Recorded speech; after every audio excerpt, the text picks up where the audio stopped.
మెరవని ఎర్ర బంగారం, తగ్గిన దిగుబడి, పెరిగిన వ్యయం, దక్కని గిట్టుబాటు అంటూ ప్రకాశం జిల్లా ఎడిషన్లో ఈనాడు శనివారం ఒక వార్త వేసింది. ఇందులో అధిక తేమ శాతంతో దెబ్బతిన్న కాయలని చెప్పి ఒక ఫోటో కూడా వేశారు. వార్త ఏంటో చూద్దాం. Markapuram, Tarlupadu news today.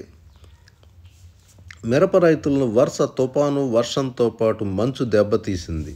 తేమ శాతం అధికంగా ఉండటంతో కాయలు బూజు పట్టాయి. తాలుకాయలు అధికంగా కాసినట్టు రైతులు చెబుతున్నారు.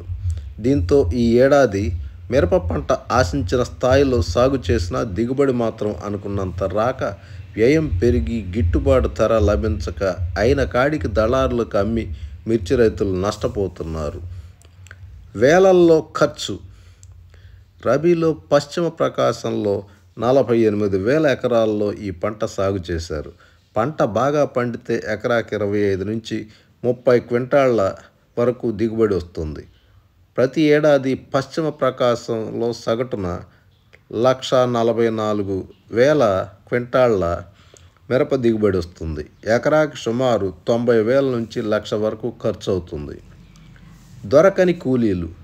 కాపుకొచ్చిన కాయలను కోయటానికి కూలీలు దొరకటం లేదు. దీంతో రైతులు కష్టమైన రోజుకు 400 కూలీ ఇచ్చి రానుపోను రవాణా ఛార్జీలు కూడా ఇచ్చి భరిస్తున్నారు.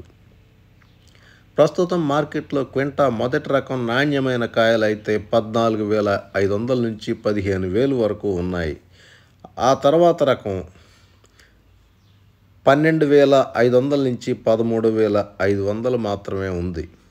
వ్యయ ప్రయాసాలతో గుంటూరుకు తరలించిన గిట్టుబాటు ధర లభించకపోవడంతో రైతులు దళారులకే అమ్మేస్తూ ఉన్నారు. తాడి వెంకట్రామరెడ్డి, తాడివారిపల్లె, తర్లుపాడు మండలం. ఈయనేమంటాడంటే తెగుళ్లతో సతమతం అన్నాడు. 2 ఎకరాల్లో మిర్చి సాగు చేశారు. ఏకదాటిగా కురిసిన వర్షాలకు తెగుళ్లు సోకి పంట దెబ్బతింది. కూలీలు ధరలు పెరిగాయి. గుంటూరులో గత సంవత్సరం మంచి ధర పలికింది. నేడు ఆ ధర కూడా రావడం లేదు. ఈ ఏడాది పెట్టుబడి కూడా వస్తుందో రాదో తెలియడం లేదు. ఎన్ఆర్జీఎస్ పథకం వర్తింపజేసి మిర్చి రైతులను ఆదుకోవాలని ఆయన కోరుతా ఉన్నాడు. కొత్త రామిరెడ్డి, రామచంద్రాపురం, మార్కాపురం మండలం. ఈయనేమంటాడంటే పెట్టుబడి కూడా వచ్చేట్టు లేదు. నాకున్న 2 ఎకరాల్లో మిర్చి సాగు చేశా. గత నెలలో వచ్చిన 3 తుఫాన్ల కారణంగా అధిక వర్షాలు, మంచుకు తోడై తేమ శాతం ఎక్కువై కాయలు కుళ్ళిపోయాయి. వైరస్ సోకి పంట దెబ్బతింది. ఎకరా కనీసం 15 క్వింటాళ్ళైనా వస్తాయో లేదో అనే ఆందోళన ఉంది. కూలీలకు ఉన్న డిమాండ్ రైతులు పండించిన పంటకు లేదు. రోజుకు 400 కూలీ ఇచ్చినా దొరకటం లేదు. పంటకు మద్దతు ధర లేక తక్కువకు విక్రయించి నష్టపోతున్నాం. పెట్టుబడి కూడా దక్కేట్టు లేదు.